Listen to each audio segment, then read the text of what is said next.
नाज़रीन इकराम अस्सलामु अलैकुम।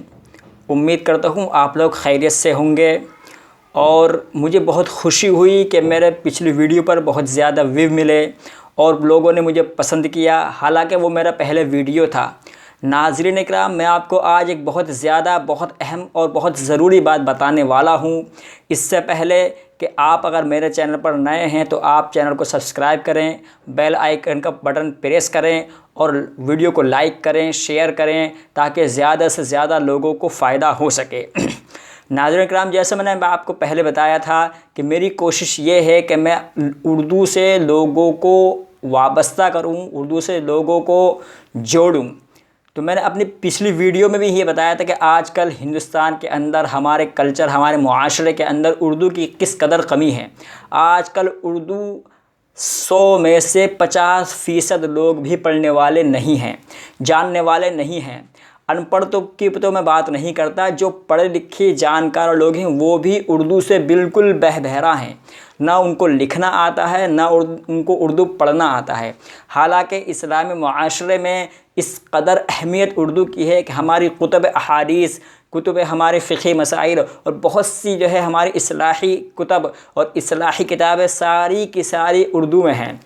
हालांकि मार्केट में वो हिंदी या इंग्लिश में भी मिल जाती हैं, लेकिन जो बात जो साफ़ व शफ़ाफ़ बात उर्दू की तहरीर में आता है, जो साफ़ और शफ़ाफ़ बात उर्दू की तहरीर में पढ़ने में मज़ा आता है और समझने में मज़ा आता है, वो दीगर ज़बान में नहीं आता।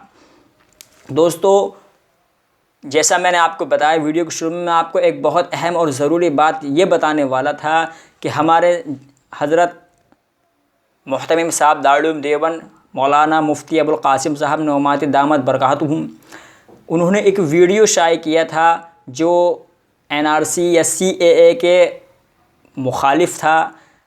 कि उन्होंने ये कहा है अपनी वीडियो में कि ख़वातीन जो एहतजाज कर रही हैं, जो घर से निकली हुई हैं, उनको अपने घरों में वापस हो जाना चाहिए।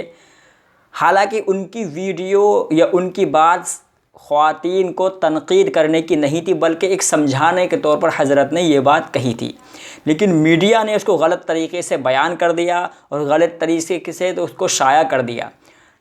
तो आज और कल हज़रत मुफ्ती अबुल क़ासिम नौमानी दामत बरकातुहुम ने दारुल उलूम देवबंद के पैड पर ये अपना ऐलान और अपने माफ़ीनामा शाये किया है कि मेरा एहतजाजी मामला या एहतजाज करने वालों से या एहतजाज करने वाले हमारी माँ बहनों से मेरा ये कहने का मतलब नहीं था कि हमारे एहतजाज को ख़त्म कर दिया जाए, या ये नहीं कि हम CAA और NRC के फेवर में आ गए हैं या उसके हक़ में आ गए हैं, बल्कि ऐसा हमारा कहना नहीं था। हम CAA की बिल्कुल मुखालफत करते हैं और करते रहेंगे।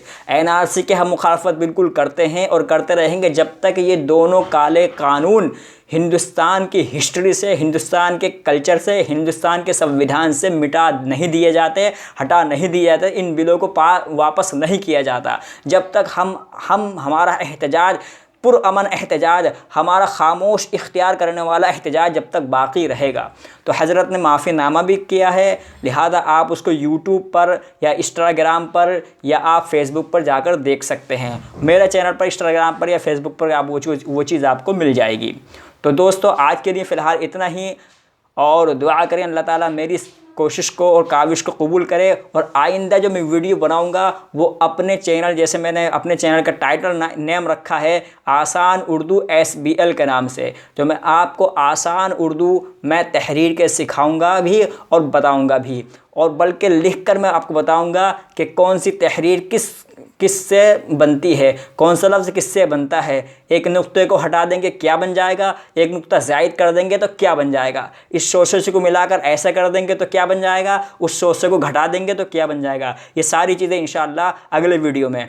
तो आपसे मेरी दरख्वास्त है कि आप मेरे साथ बने रहें, मेरे चैनल को सब्सक्राइब करें, लाइक करें, शेयर करें, ज़्यादा से ज़्यादा लोगों को आसान उर्दू SBL चैनल पर लेकर आएँ। जज़ाकल्लाह। अस्सलामु अलैकुम व रहमतुल्लाहि व बरकातुहू।